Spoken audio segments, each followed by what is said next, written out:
Қаржы омбудсманының бірыңғай кеңсесі банк, сақтандыру және микроқаржылық қызметтер бойынша азаматтардың жолданымдарын бір жерде қарауға мүмкіндік береді. Бұл дауларды сотқа дейін шешудің тәуелсіздігін, ашықтығын және тиімділігін арттырады.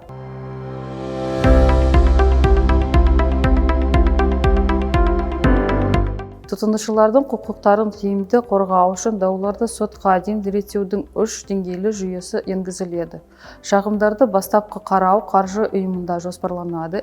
Егер мәселе шешілмесе, қаржы омбудсманы қосылады. Жүйелі бұзушылықтар болған жағдайда мәселе уәкілетті органға беріледі. Бұл шаралар ОСР халықаралық қағидарына сай негізделген, алаяқтықтың алдын алуға және қаржылық қызметтердің сапасын арттыруға бағытталған.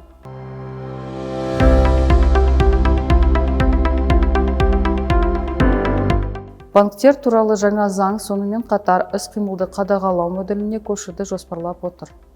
Қаржылық тұрақтылықты қамтамасыз ететін пруденциялық қадағалаудан айырмашылығы іс-қимылды қадағалау тұтынушылар үшін тәуекелдерді азайтуға бағытталған.